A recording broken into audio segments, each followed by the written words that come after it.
Hi viewers, ഞാൻ നിങ്ങളുടെ പൗർണമി.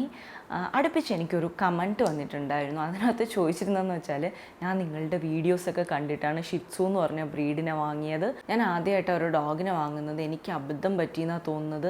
ഈ ഡോഗ് ഭയങ്കര ആക്റ്റീവാണ്, ഭയങ്കര വികൃതിയാണ്, ഒരു രീതിക്കും അടങ്ങി നിൽക്കുന്നില്ല. എങ്ങനെയാണ് ഇപ്പോൾ ഇതിനെ വളർത്തിയെടുക്കുക എന്നറിയില്ല. നല്ലോണം കാശ് കൊടുത്തിട്ടൊക്കെയാണ് വാങ്ങിച്ചത്. ആരായാലും അങ്ങനെ ചോദിച്ചു. കാര്യം ഈ ഷിറ്റ്സു എന്ന് പറയുന്ന ബ്രീഡ് ഭയങ്കര ആക്റ്റീവായിട്ടുള്ളൊരു ബ്രീഡാണ്. ഇവർ കുറേ സമയം കിടന്ന് ഉറങ്ങുമെങ്കിലും എണീറ്റിരിക്കുന്ന സമയത്ത് ഭയങ്കര ആക്റ്റീവായിരിക്കും. ഒരു ഫസ്റ്റ് ഡോഗ് ഓണർ എന്നുള്ള നിലയ്ക്ക് ചിലപ്പോൾ നമുക്ക് ആ പേടി തോന്നാം, ഇതിപ്പോൾ എങ്ങനെയാണ് ഹാൻഡിൽ ചെയ്യുന്നതെന്നുള്ളത്. സോ അതിനെക്കുറിച്ചിട്ടാണ് നമ്മളിന്ന് നോക്കാൻ പോകുന്നത്. അപ്പോൾ എൻ്റെ മുത്തുമണിയുടെ കാര്യത്തിലാണെങ്കിൽ, മുത്തുമണിയെ കൊണ്ടുവന്ന സമയത്ത് നല്ല രീതിക്ക് ഉറങ്ങുമായിരുന്നു. അതുകൊണ്ട് തന്നെ എനിക്ക് വലിയ പ്രശ്നമൊന്നുമില്ല. ആകെ ഒരു 4-5 മണിക്കൂർ എണീറ്റിരിക്കും. അപ്പോഴത്തേക്ക് എനിക്കാണെങ്കിൽ ഇവിടെ കൂട്ടില്ലാണ്ടിരിക്കുകയായിരുന്നു. ഞാനിവിടെ വീട്ടിൽ തനിച്ചാണ്. ഹസ്ബൻഡ് വരാനായിട്ട് രാത്രിയാകും. എനിക്ക് പ്രത്യേകിച്ച് പണിയൊന്നുമില്ല. അപ്പോൾ ഞാൻ ഇവനെ കളിപ്പിക്കാൻ റെഡിയായിരുന്നു. അതുകൊണ്ടായിരിക്കും എനിക്ക് അധികം ബുദ്ധിമുട്ട് തോന്നിയിട്ടില്ല. അപ്പം ഇങ്ങനെ ഭയങ്കര ആക്റ്റീവായിട്ട് നിൽക്കുന്ന ഡോഗ്സിനെ ഒന്ന് കാം ഡൗൺ ചെയ്യാനായിട്ട് എന്താ ചെയ്യാമെന്ന് ഞാൻ അവസാനം പറയാം.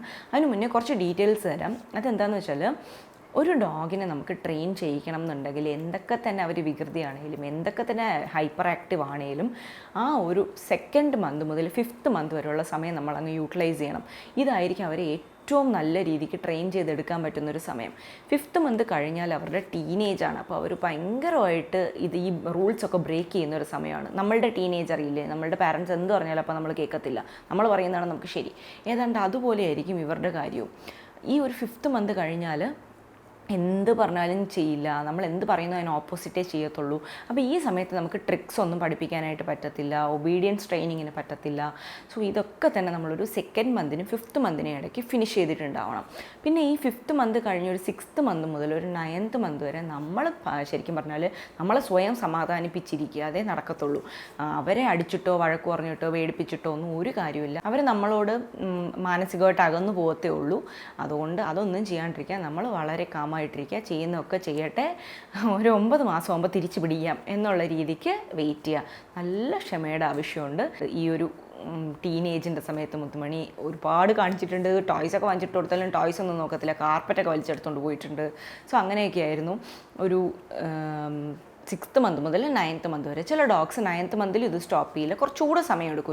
ഒരു 2 ഇയേഴ്സ് ആവുന്നവരെയൊക്കെ ഇങ്ങനെ ഭയങ്കര ഹൈപ്പർ ആക്റ്റീവ് ആയിരിക്കും. പക്ഷേ മുത്തുമണിയുടെ കാര്യത്തിൽ കറക്റ്റ് ഒരു 9th മന്ത് കഴിഞ്ഞപ്പോഴത്തേക്ക് ആൾ ടോട്ടലി അങ്ങ് മാറി. പണ്ട് എന്തൊക്കെ പഠിപ്പിച്ചോ അതൊക്കെ അവൻ വീണ്ടും ചെയ്യാനായിട്ട് തുടങ്ങി. ഭയങ്കര ഒബീഡിയൻ്റായി. പല വീഡിയോസിൽ ഞാനിത് കാണിച്ചിട്ടുണ്ട്. അവൻ്റെ സാധനമല്ലാണ്ട് ഒരൊറ്റ സാധനം അവൻ കടിക്കത്തില്ല, തൊടത്തില്ല. അത്രയ്ക്ക് നല്ല കുട്ടിയായി. അപ്പോൾ എനിക്ക് തോന്നി, ഓക്കെ, അത് അവൻ്റെ ടീനേജിൻ്റെ തന്നെ ആയിരുന്നു, അതല്ലാണ്ട് ഞാൻ കൊടുത്ത ട്രെയിനിങ്ങിൻ്റെ പ്രശ്നം കൊണ്ടല്ലാന്ന് ഞാൻ മനസ്സിലാക്കുന്നത് അപ്പോഴാണ്. അപ്പോൾ അത് ചെയ്യുക, നിങ്ങൾ നേരത്തെ തന്നെ ട്രെയിനിങ് ഒക്കെ കൊടുക്കുക. പിന്നെ നമ്മൾ തന്നെ കുറച്ച് സമാധാനമായിട്ടിരിക്കുക. അത് കഴിയുമ്പോഴത്തേക്ക് വീണ്ടും അവർ ആ ട്രാക്കിൽ വരും.